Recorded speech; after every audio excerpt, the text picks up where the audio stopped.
Hello everyone, it is Darkseeker here again. Welcome back for another video. Today we are traversing the Wild Mode ladder, headed for Legend with this Murloc Shaman deck. And I'd like to say a big thank you to DonAlto for this deck, for making me aware of the deck list. This deck has brought me great luck. It's only 5,000 dust. It's a lot cheaper than a lot of the other decks that I've showcased in recent weeks. And for those of you that have been watching my videos for a while now, you will know that whenever I play a Murloc deck, I have to have all of the Murlocs in golden form. That is my one big rule with Hearthstone. All of my Murlocs and their associated spells in the deck have to be golden. Now, golden Murlocs. Does that bring me better RNG? Well, I got Legend with this deck, so I'd like to think that my RNG improved with the golden cards. But in all honesty, if you're watching this and you're new to Hearthstone, please don't think that golden cards improve your RNG. Please don't go and craft all of your Murloc cards in golden form because you saw it in my video and think it's going to help you. I don't want to be held responsible for that, so just putting out this health warning. Okay, golden cards just look nice, they are shiny, and with Murlocs, the animations are just beautiful. And that's why I craft them in golden form, because I'm a big fan of Murlocs. And the music in the background, by the way, is the Firemancer Flurgl theme. Very Murloc-esque, very relevant. And before we get into today's highlights, just want to take note of the fact that this deck is very fast. Games are quick.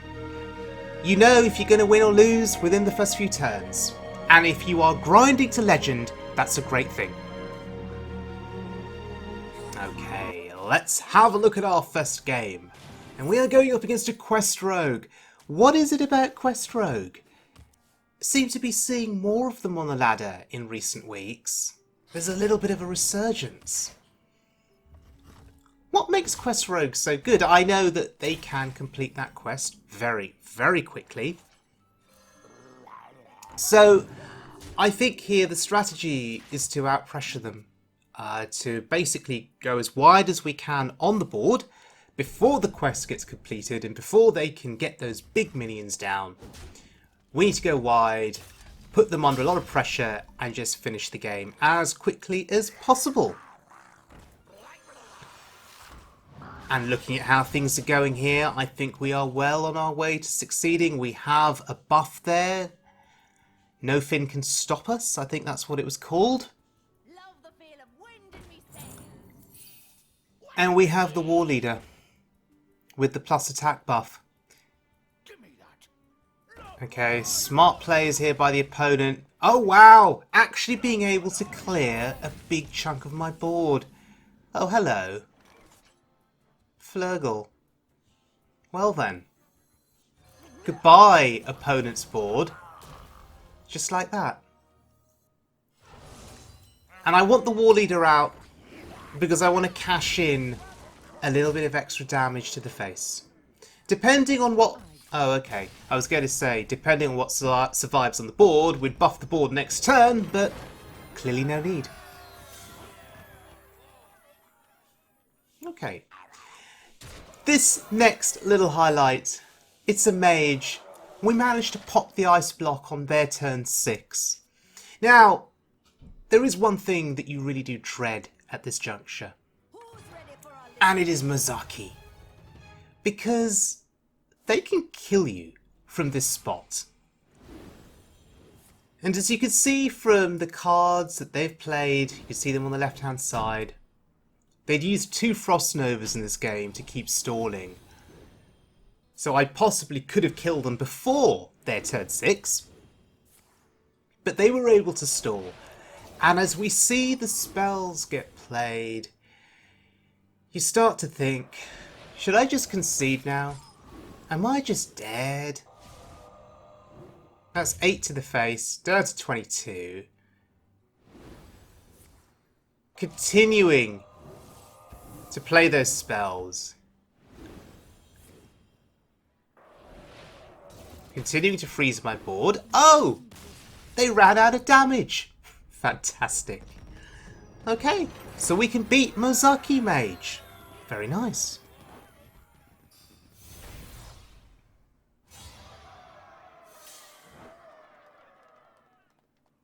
Okay. So, Druid time.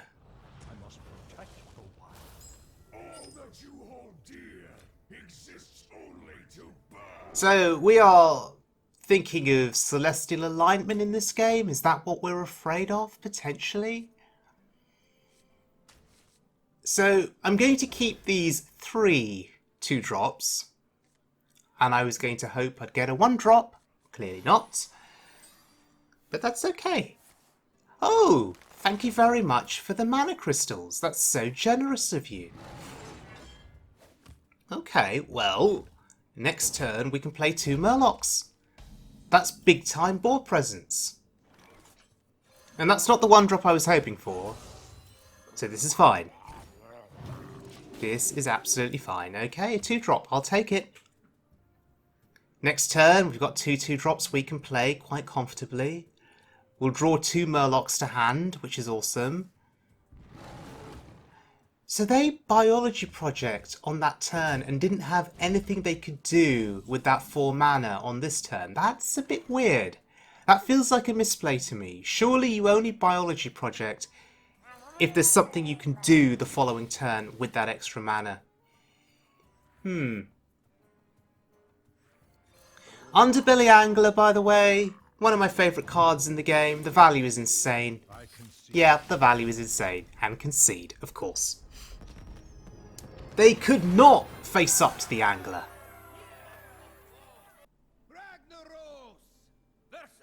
Alright, Shaman time.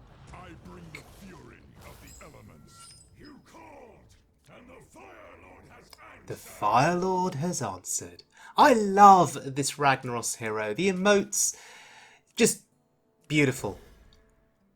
Just beautiful. Okay, we get a 1-drop. Wait, 2 1-drops, that's pretty good. So will this be a mirror match? No. Is this Shadowwalk Shaman by the looks of things? Or Galakron Shaman maybe. My money's on the Shadowwalk though. And can I just say how much it makes me happy to see Shadowwalk Shaman being played so much more on the ladder. I have never seen so many Shadowwalk Shamans on the wild ladder. I mean, they're not everywhere, but you could certainly quantify them.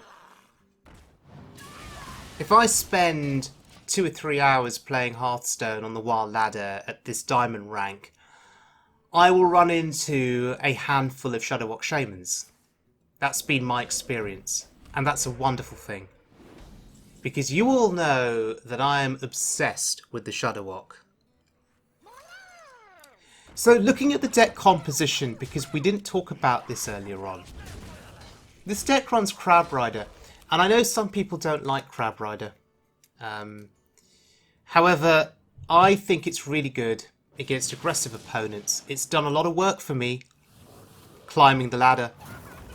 Just being able to Wind Fury rush trade into low attack, low health minions that an opponent plays early on.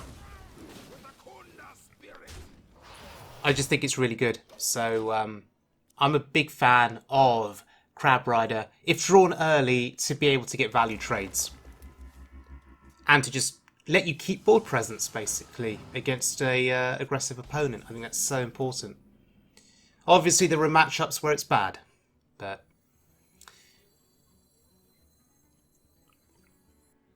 So, in this situation here, I am really conscious about overcommittal to the board. Which is why I've held back a Tidecaller and not played it. But I'm going to buff this board, and I'm going to hope that my opponent doesn't have AoE.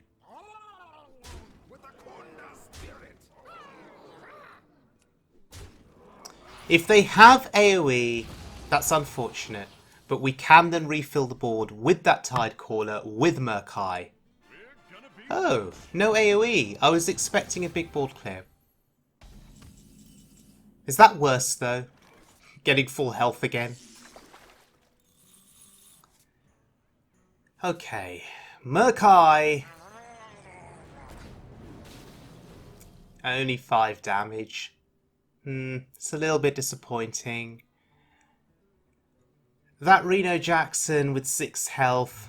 Do we need to kill it? I think we do, right? The last thing we want is Zola bringing that back to hand. Alright. So, a few different thoughts have been going through my head over that turn. Now starting to think that maybe I'm not playing this optimally well. Still holding on to this Murloc Tidecaller. Should I have committed that by now? Gosh, they're slowly making a comeback, aren't they?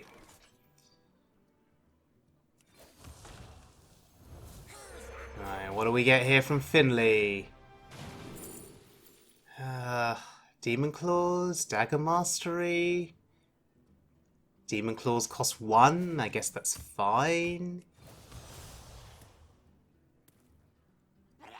We are close. We're getting close, and once again I'm holding back the Tidecaller and the Crab Rider. I am just anticipating a big AoE. No? No AoE? Just... how long can this go on? Dirty Rat? Gives me the Crab Rider, sure. Okay. I'm gonna go all in now, I think. I feel like I have no choice. Poison here. Pretty decent. And it survives, which is good. But we are being slowed down here. These taunts gonna give the Shaman some hope. Okay. We commit everything from our hand and we just now hope that that AoE that we were playing around on those earlier turns does not exist. That's all we can hope for here. If they have the AoE, we lose the game. Okay, that's single target removal. No lethal on board. Maybe they still feel like they have some hope. Oh, hello. That's game over. Haha. Right on time. Beautiful. Top deck lethal. Absolutely beautiful.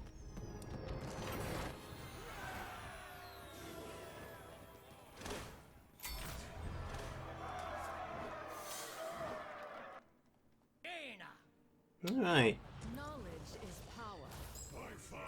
We are at Diamond 1. We are getting ever so close to Legend, and it's a mage. What is it about mages? Just as you are reaching Legend, you could smell it, you could feel it, and then you get a series of mages that come along to block your path.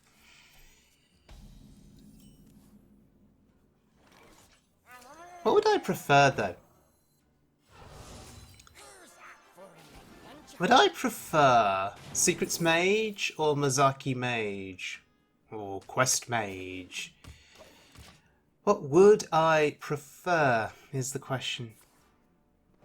Encounters flow. Alright. Probably Mozaki Mage then. Let's see if we can kill them before they kill us with Mozaki. I held back on the Tidy Fin because we do have an angler. So I want to get some angler value.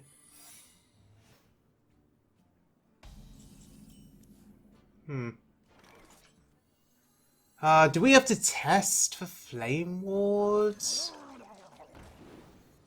They don't run Flame Ward, right? No, they don't run Flame Ward. I should have tested for it first. I got too greedy seeing an Angler and a Tiny Fin that I could play together.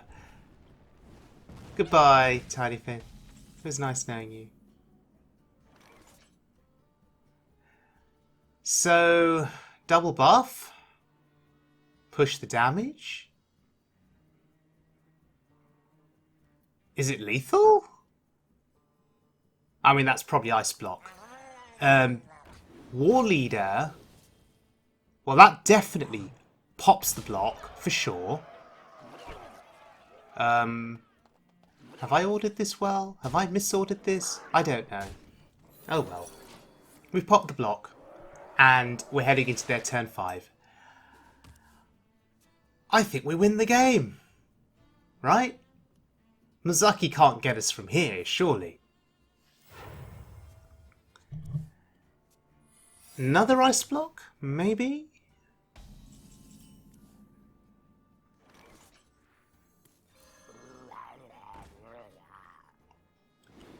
Buff the Tide Caller?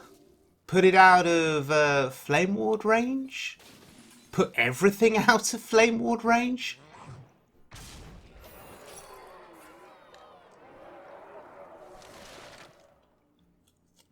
So, how do they win from here? They'd have to freeze the board consistently. Frost Nova, Frost Nova. Oh, look. Frost Nova, of course. Frost Nova, sure. Of course they've got it. Which means they've probably got a second of Frost Nova in hand too.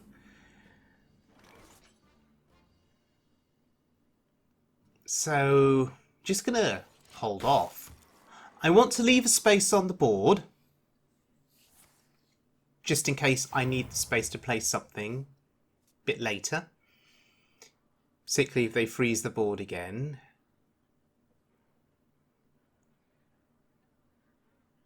Because we do have the Chieftain, right?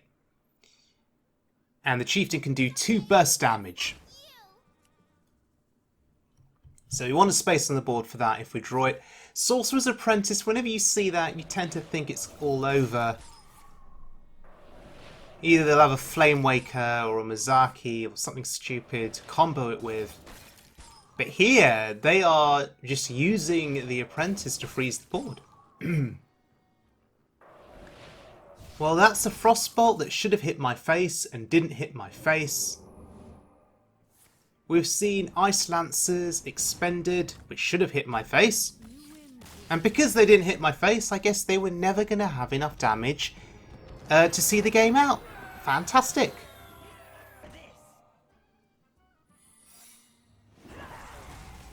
Flak Mage, oh dear lord. I'm late. I'm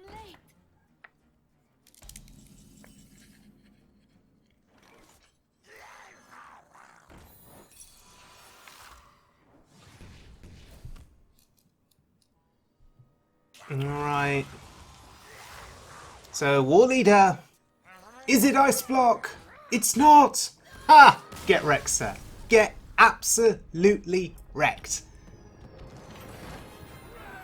That was fun. Alright. This is our game for Legend. And it is a Zoolock. By the looks of things, they play Flame Imp. Could be Dark Glare. It's probably Dark Glare, right? Who plays a pure Zoolock in this day and age? Or Discard Lock for that matter.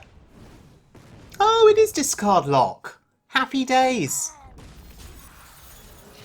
But their start has been absolutely amazing. And playing this Angler, we know it's going to die. It'll tank some damage. But you look at the start they've had. And you think, how do I win this? Surely there is no way that I win this.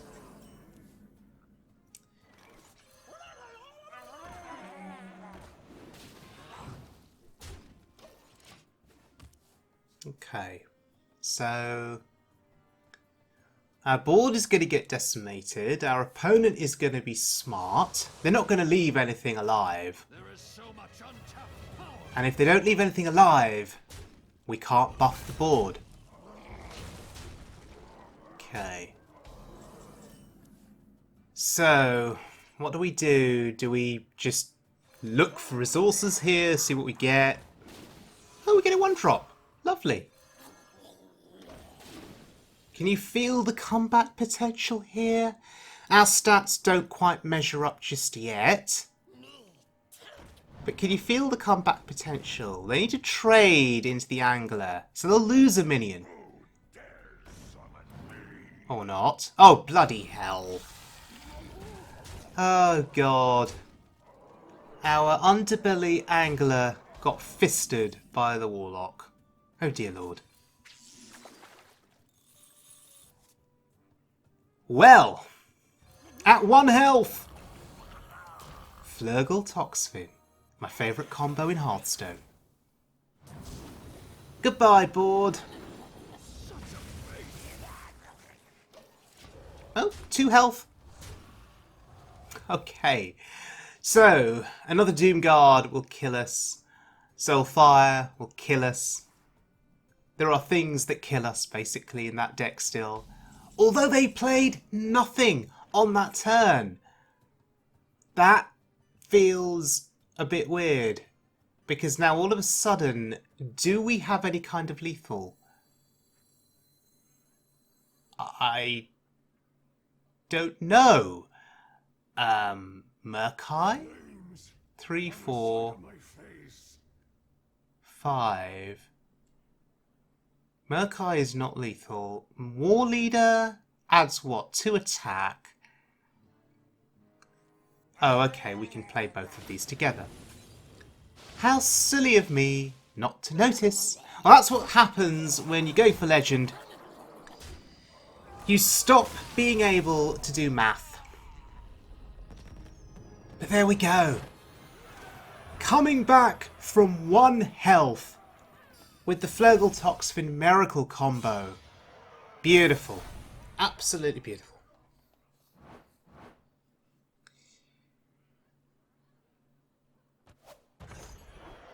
Okay, ladies and gentlemen. Golden Murloc Shaman. So my thanks to DonAlto for the deck list. This is the deck list that got me Legend. And I will say that along this journey, I have really enjoyed Crab Rider. You didn't see Crab Rider do a whole lot in this video, but in the other games that I played on my phone and my tablet, Crab Rider was quite impactful against opponents playing early aggressive boards. So, fan of Crab Rider in that context. But ultimately, what is the saving grace with this deck? What is the big combo that can help you win? If you ever need to come back into a game, it is the Flurgl Toxfin combo, and that goes for, I think, any Shaman deck, really. I've been playing Flurgl Toxfin in Shadowwalk Shaman for quite some time now, but now realising that it is also amazing in Murloc Shaman. It is pretty much amazing, I think, in any Shaman deck, for the most part. I don't know what exceptions there would be, so you saw the power of Flurgl and Toxfin in that last game, obliterating the discard locks board, and I was ultimately able to make that comeback at 1 health, from 1 health, and win the game, which is amazing. So thank you very much for joining me, everyone. I hope you enjoyed the video. I will see you all again very soon for more Wild Mode fun. But until next time, please stay safe. Please look after yourselves, and as always, please be good to one another.